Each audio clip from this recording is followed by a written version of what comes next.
how do you shoot your shot to a guy? Why do men cheat? Why do men think it's okay to have their cake and eat it too? This wanna be bad. Said all of my gal them bad. Check it. It's kinda mad that we flex like this.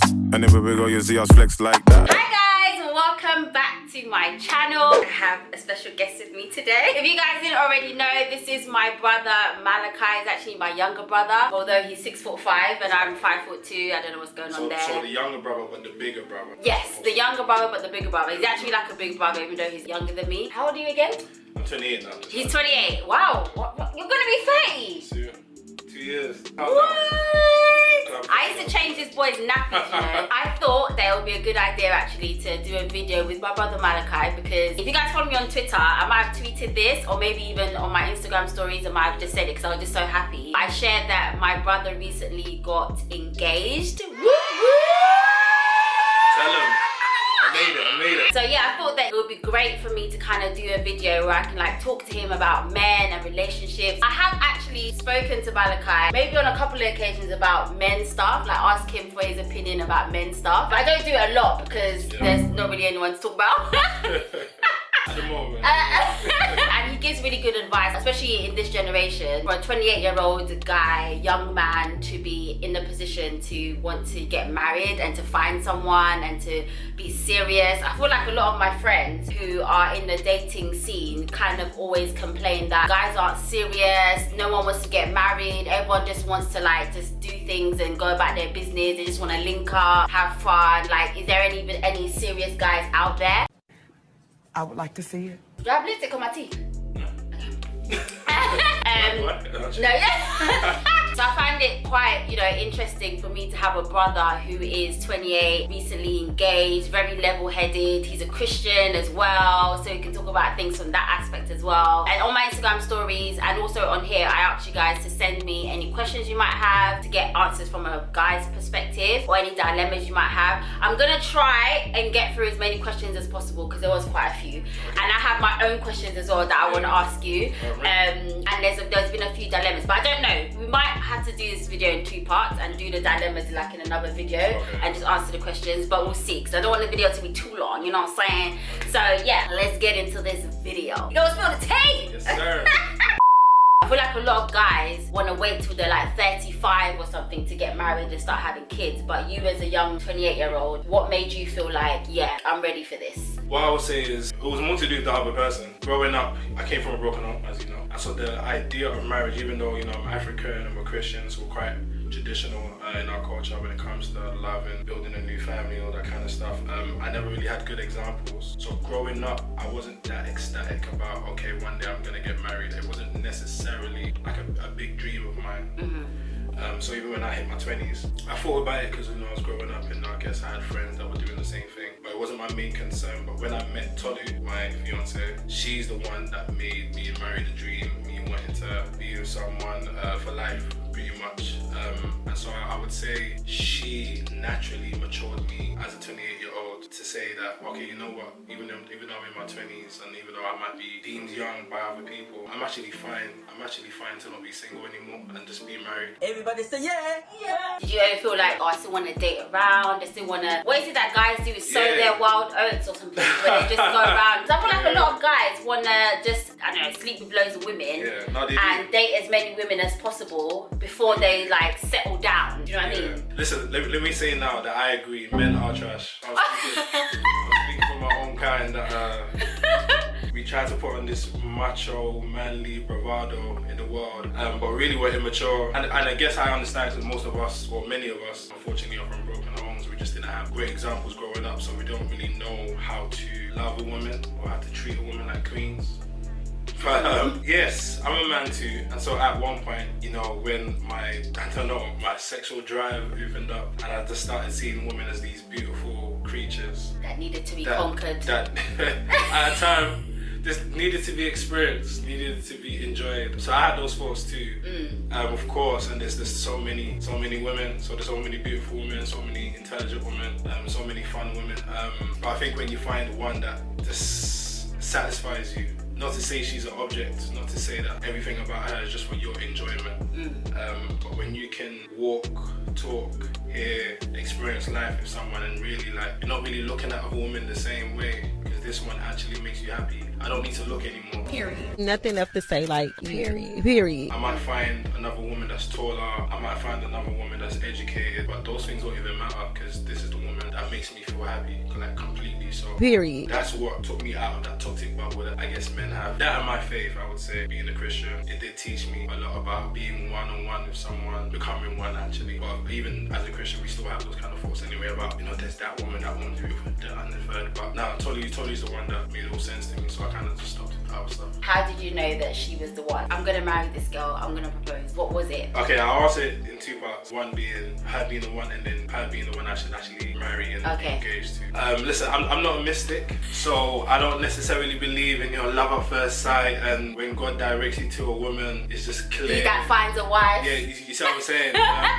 It doesn't work out like that in essence, in and of itself. So don't just throw yourself at the first woman that attracts you because you just never know. In my case, it actually did happen because basically what happened was Tolu came to my church. That's the first time I saw her, witnessed her. For me, at the time, I was early in my 20s, I think it was around 23. And you know what, I was a bit stuck on myself. Like I had one way of thinking. When I hit my 20s, and that's the years of maturity, I didn't know how to mature. So I really forced a lot of things on myself. I thought I had to talk a certain way, walk a certain way, dress a certain way, behave a certain way. So I was really stuck. Like life was a bit dull. I was just doing things. I thought I had to do them. There wasn't really any fun or freedom or enjoyment. But when I met Tolu at church, and it was just a short time frame. Short exchange, short interaction, short conversation. But immediately, because of course, attraction is a thing. So I thought Tolu so you was physically attracted? I was. Yeah. I would not deny that at all. I'm very much physically attracted to her. But as I've said from day one, it was more emotionally at being attracted to her because when I encountered her, big word, I'm joking. But no, when I met up with her, she was everything that I wasn't. So basically, the thing that attracted me the most was her differences to me. Like she wasn't in this bubble of, oh, I need to be this well-mannered, well-spoken, polite woman, Christian, black woman, all that kind of stuff. She was just herself. She was completely free. She fought for herself. She dressed the way that made her feel beautiful. She acted freely. She just enjoyed life. And so, like, even that very Sunday morning, she just brought so much brightness into my life. I was just like, who's this girl? Who's this chick? I was like, who is this woman? And I walked up to her thinking, you know what, I'm a Christian, so I can't really spit game like I used to. What I'll do is I'll spiritualize it, I'll Christianize it. I'll be like, yeah, you know, how's the walk, how's the faith, how did you come to know the gospel, all that kind of stuff. But really, I just wanted to know her name. Many people say that Christian men don't have game. Nah, that's like a running joke. No. That's for the people that don't know. But for us who are Christian, we know the life we used to live. You just convert it. Everything gets converted. Your life, your game. That's what I said. So just walked to Ross walking like, you know, thanks for coming to our church. I hope you like the sermon. I can't believe it. I was doing all of that, but I just wanted to get her details. And make so, like, sure, you know, come to Bible study. Come to Bible study, come pray with me. Yeah. I literally just wanted to make sure she came to our church next Sunday. Just so I could see her again, talk to her again. And that's how it started. So you was evangelizing to her. Fake evangelizing. But yeah, so that's how I knew she was the one. So in my case, yeah, it was love at first sight. But not as a rule, just as an exception. But then as far as proposing, I only proposed to her this year, so this is 7 years after. It's not that we were full on in these 47 years, we were friends for most of the years.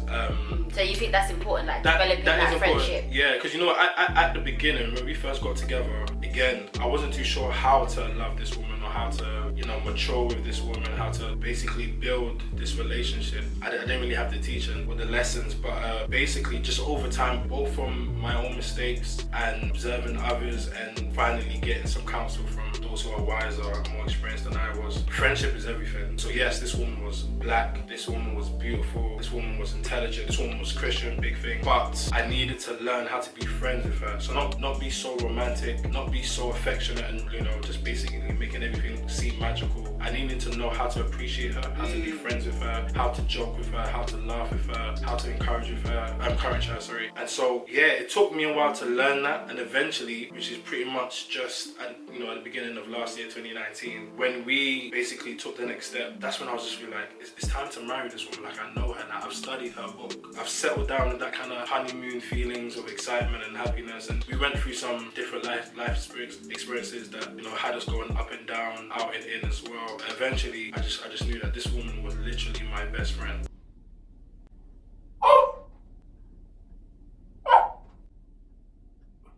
I wanted her there in every experience of life that I have. I wouldn't want anyone else. So that's when I decided, okay, it's time to propose. So I just had to go through that work, setting up, preparing for it. But yeah, it happened. Oh, that's so cute. Look at you growing up and being a man. What are the key things that helped you get your relationship to this point of marriage, where you felt that, okay, we're ready to go to that next level? I'll say the first thing, and when my fiance watches this, she'll actually laugh, because this is kind of recent. I'll say the first thing is communication. Obviously, as two human beings, two friends, two lovers, we speak, we hear each other, we listen. But we were doing a lot of talking, but we weren't actually communicating with each other. We were hearing each other, but we weren't really listening and absorbing it. We don't communicate well. We don't express ourselves in an effective way to make the other person literally understand how the person thinks and feels. So like, let's say she'll tell me something, I wouldn't necessarily hear it as important. It's just, okay, that's her opinion, keep it moving. Or even if I did decide to change and act on what she said, I kind of just did it just because she said so, and vice versa, as opposed to me saying, you know what, there's a reason why T thinks this, or she does this, or she says this, and I need to appreciate it and see where she's coming from. As a man, like, I still have a lot of toxicity, so there's a lot of, a lot of unlearning. I had to unlearn a lot. Like, no one can tell me nothing. I'm my own man. I raised myself, or I taught myself, I'm strong, I'm wise. If she's my best friend, the person I love, I should be open to her advice, her suggestions, her encouragement. And at the time, even though I thought I was doing it, I wasn't really listening to her. It's okay to share yourself with the other person. So communication definitely has been a big thing for us, and we've been so happy since we had one particular conversation where we realized we don't communicate well, and then we started working on it.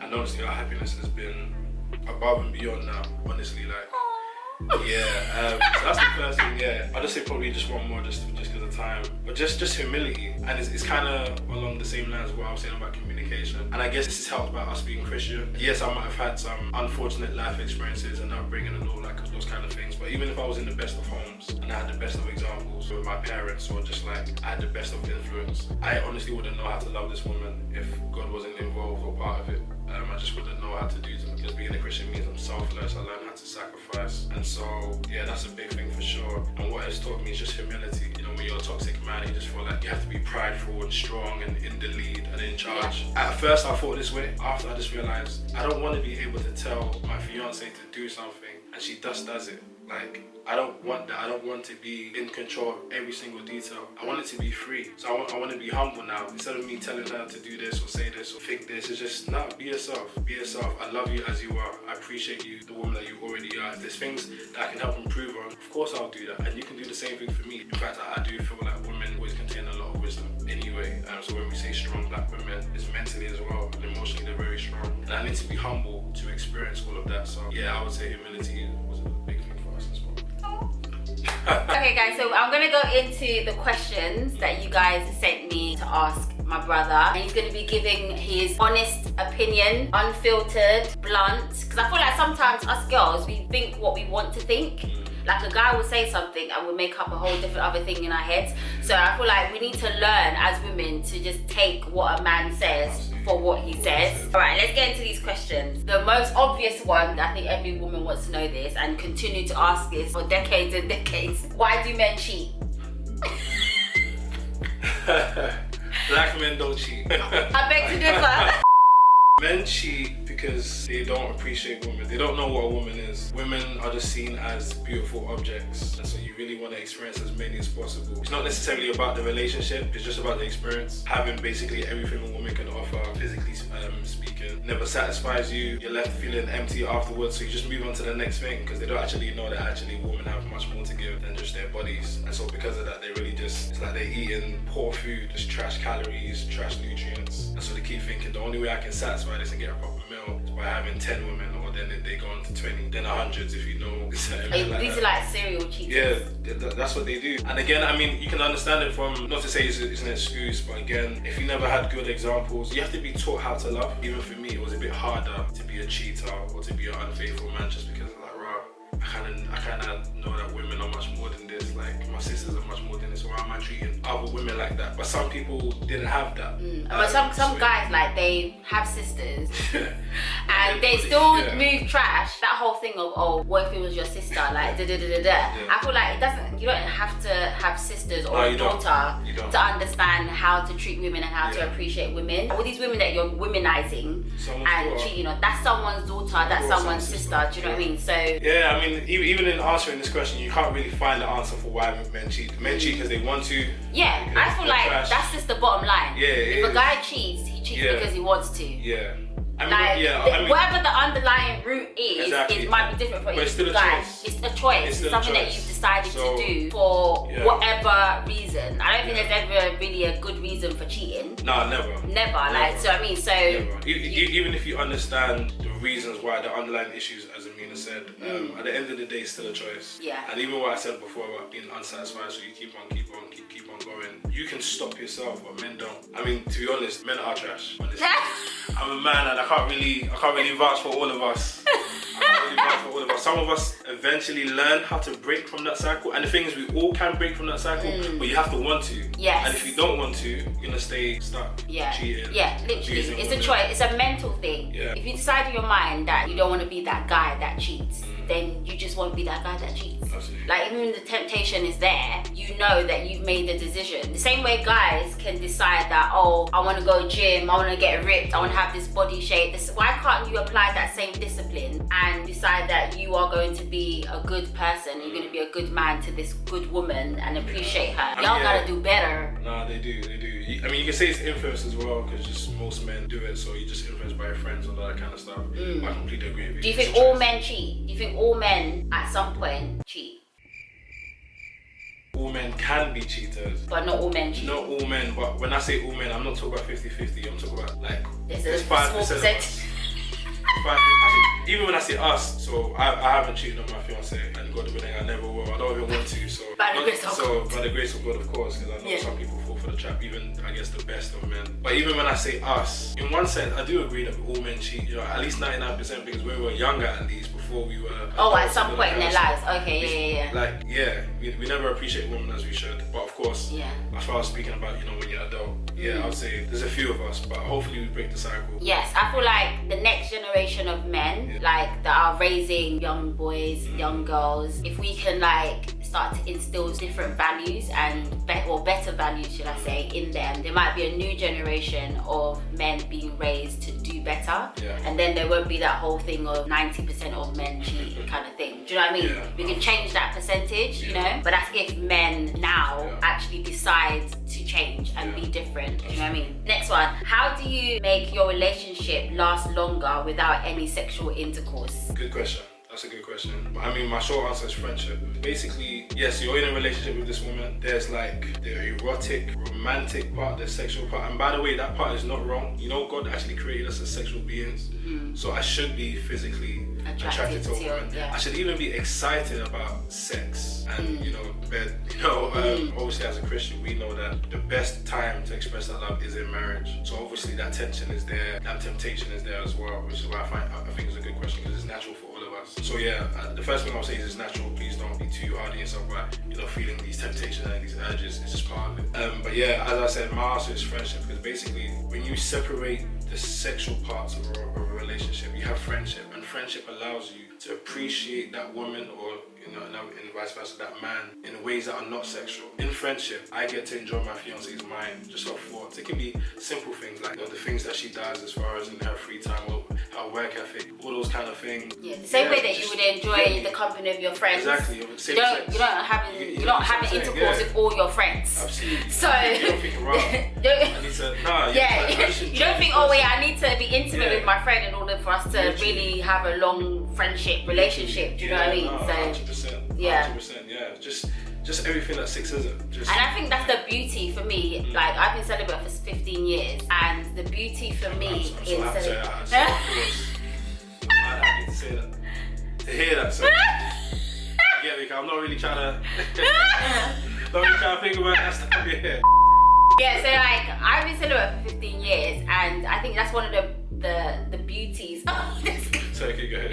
That's like the beauty of being in a relationship with someone. Well, I haven't been in a relationship with anyone, but from the examples of people I've seen around me that, you know, were in a relationship and on that celibacy journey together, it's just amazing to be able to be in a relationship with someone where you don't feel that you need to be intimate on a sexual level in order to know that this person is the one for you. I think it just makes that relationship deeper in a way that, you know, in today's society, people want to try before they buy, or they feel like, you know, if they don't have that sexual chemistry, they can't be the one. A lot of their relationship is based on that sexual chemistry and that sexual connection, and there's not really any like deeper foundation than that. I think personally that is such a beautiful thing, to be in a relationship with someone and to love them so much and appreciate them so much and want them in your life so much to the point of wanting to spend the rest of your life with them without having to have slept with them. Do you know what I mean? And like that part is like the icing on the cake. It's like the extra bit as opposed to this is the main thing, and then let's see if we can get along and you know, and spend the rest of our lives together. I just love the whole aspect of waiting as much as you can, because I know the temptation can be real sometimes, but when you understand that it's for the benefit of the both of you, for the benefit of your relationship, because when you're all old and grey, you're not gonna continue sleeping with each other forever. You're gonna have to like put up with each other when you're old and you're not able to do that, or if you know your partner's pregnant for 9 months and she can't have sex with you, what are you gonna do then? Like, are you gonna now all of a sudden realise that, oh actually I don't think I like this woman? Do you know what I mean? It's like having that deep foundation where you see them past the physical, and it's like you have that deeper connection, and then the physical becomes the icing on the cake. Yeah, you know? Yeah, exactly. Do you believe men are the ones that should pursue a woman or both? And then there was another question that's similar, and it was how do you shoot your shot to a guy? I'm gonna say, me personally, I ain't for that. I don't like that. It's not my thing. For women pursuing or I'm not for women pursuing men. Like, I don't know. I believe in like positioning yourself strategically to be seen. That's it. But the whole, oh, let me slide into this guy's DMs. Let me ask this guy out. Excuse me? Where? How? Who? For what? No, I can't do it. I mean, I know some girls that can do it, and kudos to you. Kudos to you lot. But me personally, I don't know, maybe because I'm just that traditional kind of person where I want a guy to like come after me. I want him to know that, yeah, this is the woman I want and I'm gonna pursue her, as opposed to me doing the pursuing. Work.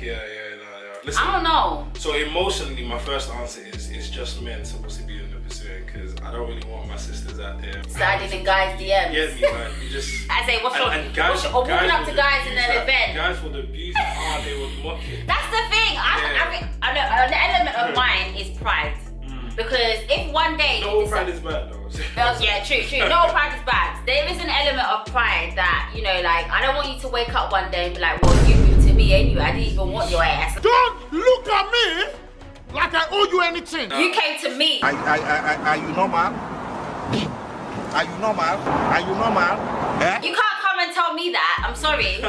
I want the ground to open up and swallow me. I like to know that the guy wanted me. A lot of women who make the first move say that at least you're in control as a woman because you're selecting what you want, kind of thing, which I get. But I think that even if a guy approaches you, you can still do that. Not every guy that you're going to entertain that approaches you. So I'm like, you can approach me, but it's still my choice if I want to entertain you or not. 100%. I mean, Listen, men are women are equals. Not one is better than the other. I wouldn't necessarily say one is stronger than another. So even though I believe like men are more physically gifted, the idea of strength is mutual for both. But I say that to basically qualify what I'm about to say, which is my impression when it comes to how God has created us is that men are the pursuers. I believe God has given us, I don't know, the mental, physical, emotional attributes. You're the hunters and gatherers. That's exactly what I was thinking. I didn't want to be too tribal, kind of. I'm trying to, deal with that macho ideals. The people will be saying toxic masculinity and all this stuff, and patriarchism and all that. No. I don't know. Some of it is biblical. Some of it is good tradition. And even the nature of a woman, like a woman is so soft and beautiful, like fragile. Not in a bad way, by the way. It's just her makeup. That I would not want her to then become the hunters. She deserves to be earned. So really, because of how kind of high up a woman is, men need to put on their best display before her, as opposed to a woman actually stepping down from her pedestal. Even though use pedestal, but just from her place and be like, let me be like a man. When we're not as beautiful, we're not as strong, we're not as wise. Let us do that work. Let us prove ourselves to you, as opposed to you guys prove yourself to us. Because for most of women, you don't really need to do that, because we need to do more of the work of maturing. So that's what I would say. So yeah. What if like the girl, like say for example, you're on a dating app or something. A lot of dating apps, the girl will probably like a picture or something. Is that shooting your shot? Is that you saying, oh, this guy looks cute, I'm gonna like his picture, and then if he messages me, then I'm happy to entertain the conversation? Yeah, I mean, that's fine. I mean, with online dating, it's a bit different because it's both mutual. You're both kind of putting in the same effort. And I'm fine with online dating. Do what you need to do. That's the age we're in, and God uses that as well for people to find love and happiness as well. So that's all good. But yeah, I would say men are the pursuers. We need to prove ourselves to women. And even just answering that last part of the question, you kind of hinted at it. Well, not hinted, you said it about like, even though you're not traditionally supposed to be the pursuers, you can always put yourself in the best position to be pursued. Now that's going to be vague and general. It's going to be hard to do a list of specifics. I mean, like, this is just one example. Let's say there's someone that you like. You can just put yourself in situations where he can see you and he can speak to you. So let's say one of Amina's friends likes me. If I was her, I would make sure that Amina's inviting me to all the family cookouts and barbecues. Be like, yeah, is Malachi gonna be there? I'm gonna be there too. I won't be doing the most. I won't be doing too much. But I'm just gonna make myself available. And then we'll go. Put yourself in that space. Strategic. That's what it's called. Strategic positioning. Why do men think it's okay to have their cake and eat it too? That could be so many things. Okay, I'm gonna give you an example. I think a lot of women experience like situationships. A guy would say that he wants to get to know you, spend time with each other. Like he's getting all the benefits of having a girlfriend without making that person their girlfriend, but still having the freedom to talk to other girls, do other things. But then that girl's like, what's going on here? Like, what are we doing? And a lot of times they're already being sexually intimate. Sometimes they're not, but they're spending a lot of time together, and he's not putting a label on it. He's not like defining what's going on. So you're kind of in a situationship where the guy is having his cake and eating it too. Yeah, why do men like to have their cake and eat it too? Power. Men love being wanted without responsibilities. We want to enjoy a woman and get everything she can possibly offer, but we don't want to have to pay for it emotionally, pay for it mentally. Like we just want to take it and then just know that a woman wants us, like really wants us, but we don't really have to commit to that person, fulfill any duties. Just knowing that no matter what I do, pretty much she's still gonna be there. Wanting my attention or wanting me sexually. It's power, it's ego, it's pride. It's childish. It's immature, it's toxic, it's very childish. It's trash. And honestly, women, like, if you have a man like that, don't be waiting on him to mature. Don't be waiting on him to come to his senses. Because as we said earlier in one of the questions, like, it's a choice. A man can be like, this woman really likes him. Guess what? I like her too. I don't really need to look anyone else. But they just don't make that choice. So don't waste your time with men like that, honestly. Because they're gonna keep taking advantage. Because that's what happens. Like I think what happens when you're in a situationship is that you just have this hope that he's gonna come around, that he's gonna basically become able to appreciate you for the woman that you are. But then, and the woman keeps doing things to try and prove that you should be like you need to wife me. Like they start going like doing the most for a guy that's not really appreciating you as a person and is not willing to make that commitment. So why are you tap dancing for him? Like, do you know what I mean? That's the case. Because listen, you're not telling us anything new when you try so hard for us, but we're still abusing you and mocking you like that. We know that we can wife you. We know that we can be serious, but we don't want to. Or at least those people who act like that do. That's how they think. It's in their minds. We're all human beings. We all have sometimes mature, conscious thoughts. But they just choose not to. Like, nah. Or they say like, I'm not ready. Or yeah, I'm not ready. Making it's not that time. excuses. No. In answering this question, it's not even me trying to explain anything new from a man's side. Women, you know already. Yeah. Men are just trash. Men are just trash, man. That pride is so strong, Yeah. and the only person that's gonna break it is themselves. So don't try to fix him when he doesn't want to be fixed. That's what I'll say. Let him go, okay? Go. Let that dude go. It's a waste of time. Don't do it. Because at the end of the day, if one guy's not ready, another guy will be. Yeah. Period. Thank you so much for coming on my channel. Alright guys, I hope you guys enjoyed this video. I hope this video was of help to you in whichever way. Make sure you subscribe, like, leave a comment down below. Also, as I said, if you want us to do a dilemma section, you can send your dilemmas to me via Instagram, send them to my DMs, then we can do another one. But let me know in the comments and I will catch you guys in the next one.